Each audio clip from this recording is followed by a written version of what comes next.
It's Easter of the year 1282. Dissatisfied nobleman Dafydd ap Griffith, brother to the Prince of Wales, launches an attack on the royal Harden castle overseeing the Anglo-Welsh border. Action which invariably sparks a revolt that spreads over the entire country. Upon hearing of this, King Edward of England is outraged and orders his subordinates to gather armed hosts to deal with the insurgents. The war that would decide Welsh independence is about to begin.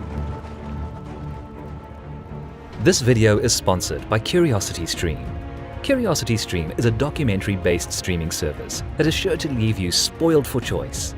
With a gallery boasting thousands of videos to choose from, there's sure to be something that sparks one's interest. A good recommendation would be The Real War of Thrones, an exploration of the dynastic powers that formed Europe during its early centuries. But it isn't just history you'll find. Science, technology, nature, and many other topics can be found. And just for $3 a month, you'll get full access to their film library.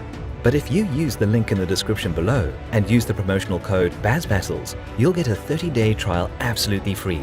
Available on all major platforms, CuriosityStream has some of the top award-winning documentaries in the world.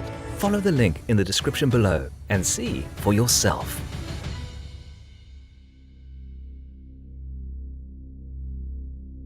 It's early summer of the year 1265. A good chunk of medieval Wales is under the control of Llewellyn ap Griffith, grandson of the famous Llewellyn the Great and the self-styled Prince of Wales. Though having a somewhat challenging start, being the second of 4 ever-quarreling sons, he managed to emerge as the sole ruler of the Principality of Gwynedd. This was a solid achievement, but Llewellyn's ambitions went well beyond that. He was well aware of the ongoing problems the English crown faced with unruly barons, and having essentially free reign in Wales, Llewellyn extended his authority over neighbouring Welsh states, eventually claiming the title of Prince of Wales.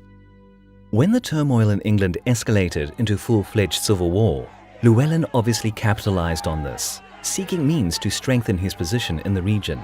Since the English kingdom fell recently under the de facto rule of rebelling Simon de Montfort, Llewellyn offered him military support in exchange for recognition of his title and territorial gains. Although de Montfort's career soon came to an end, as he was killed and dismembered by English forces loyal to the crown in the Battle of Evesham in the late summer of 1265, Llewellyn took advantage of the weak position of the freshly reinstated King Henry. He pressed him to sign a treaty acknowledging Llewellyn's hegemony over Wales. In such a manner, Llewellyn became the only ruler from Gwynedd to be formally recognized by the English king as Prince of Wales. Llewellyn's good run continued for several years, during which he focused on maintaining dominance in Wales and curbing the ambitions of the neighbouring Marcher lords. This situation, however, slowly started to change, following the death of King Henry in late 1272. The crown now belonged to Henry's talented son, Edward, who happened to be abroad at the time of his father's death, on his way back from the crusade. Undoubtedly, Llewellyn was well aware that Edward's ascension to the throne would open a new chapter in mutual relations between England and Wales, but he certainly wasn't prepared for what was to happen in the next several years. In early 1274, Llewellyn's brother, Dafydd, along with other Welsh magnates, plotted to kill Llewellyn and divide his power amongst themselves. Yet the assassination attempt failed, as the would-be killers got stuck in a snowstorm and didn't reach their target in time. Llewellyn had soon discovered the conspiracy, and Dafydd was forced to flee to England. This scheme wasn't particularly extraordinary on its own, as assassination plots were somewhat common back then, but this one sparked events fostering a lot of bad blood between Prince Llewellyn and King Edward. When the latter was travelling through the Welsh marches in 1275, he urged Llewellyn to come along and pay homage to the new king. The Welsh prince refused to do so, citing Edward's harbouring of conspirators, including the prince's treacherous brother, Dafydd. Since King Edward was noticeably more temperamental and ambitious than his late father Henry, Llewellyn's disobedience outraged the English king. What's more, the Welsh prince made attempts to marry into the de Montfort family by wedding a daughter of the traitor Simon de Montfort, an act which was regarded as a direct affront to the King of England. Friction between the two rulers continued well into 1276, and in November of that year, Llewellyn was declared a rebel and enemy of the crown. War was imminent. With preparations complete, in July of 1277, some 15,000 men, led by King Edward himself, invaded Wales. One might think that Llewellyn's audacious, bordering on reckless, behavior towards the English king had some backing in terms of military potential. But the truth was that by the time of Edward's invasion, the Welsh prince enjoyed little support from his fellow countrymen, especially outside of Gwynedd, and was simply unable to muster a host strong enough to defy the invaders. In fact, a solid part of the royal force consisted of troops provided by various Welsh chieftains discontented by Llewellyn's hegemony.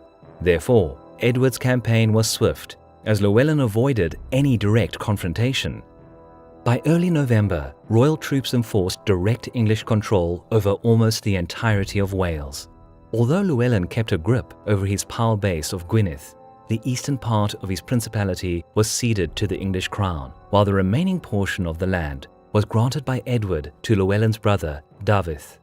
Thus, in the span of a few months, virtually all of Llewellyn's territorial acquisitions of the last 20 years fell into the hands of the English crown.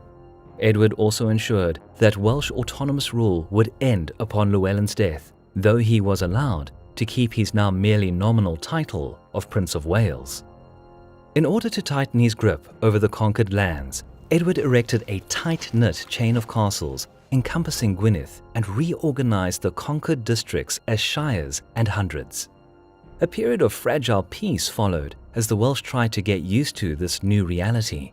But as time passed, local nobility grew disillusioned by direct English rule, and voices of concern grew gradually louder and more numerous. In the spring of 1282, when discontent among Welsh chieftains was already widespread, Llewellyn's brother David, displeased by the rewards Edward granted to him, rose up in a rebellion, burning some of the English strongpoints in northern Wales. David's insurrection soon spilled out all over the country as the aggrieved Welsh chieftains followed the sentiment and rose up against English rule. Prince Llewellyn, though not involved in David's uprising at first, soon felt duty-bound to join in, taking the lead and trying to organize the rebels. Since the revolt was rather spontaneous, the Welsh were ill-prepared for the war against the occupiers. This time, the enraged King Edward was determined to quell the unruly Welsh once and for all, so he used 3 separate forces to conquer the region. The beginning of the war, however, looked promising for the Welsh, as they managed to win several battles by ambushing overconfident English commanders and inflicting some significant losses, which eventually forced Edward to conscript more troops in England. Though involving a great amount of resources and men, King Edward's Welsh campaign remained stalling by the end of December 1282, whereas the uprising was still going strong. At this time, Llewellyn was operating in central Wales, attempting to divert at least some of the English pressure from Gwynedd and relieve his brother David fighting there. Around the 10th of December, Llewellyn rested near the town of Builth, at the crossroads of the key routes within central Wales. The sources don't give a plain explanation as to Llewellyn's motives in the area, but among the most popular are that he was either tricked by the enemy into peace talks with Lord Mortimer, who commanded the English military effort in mid-Wales, or that he simply was determined to destroy Mortimer's army. In any case, by the morning of the 11th of December, Llewellyn's host was camping but a stone's throw away from Builth, guarding the bridge over the River Orewin. At his disposal were around 7,000 men, which, excluding Llewellyn's mounted houseguard, consisted entirely of spear infantry. In comparison, Lord Mortimer, who soon approached from the south, led a slightly less numerous host of just more than 6,000 soldiers. His force composition, however, was comprised of a balanced mix between footmen, heavy cavalry, and archers. Prince Llewellyn took up a defensive position, concentrating on defending the passage through the bridge. Since Mortimer yearned to attack first, he was at a significant tactical disadvantage, as storming the bridge head-on would essentially mean suicide. But the English commander had an ace up his sleeve. Either one of his men or a local guide hinted that there was a ford crossing nearby, seemingly unguarded by Llewellyn's forces. Having little to lose, Mortimer sent some of his men to cross the ford and try launch a flanking maneuver on the Welsh. The ploy worked, as an English detachment successfully passed over the river, and soon archer volleys rained down upon the surprised Welsh, who after their initial disorientation reformed and dashed at the flanking English, leaving the bridge unattended. This was exactly what Lord Mortimer had hoped for. English cavalry rushed to cross the bridge, followed by the remainder of the infantry. Seeing the enemy movement on the bridge, the Welsh realized the danger and began to withdraw towards the hill at all cost, in a struggle to avoid the attack from the rear.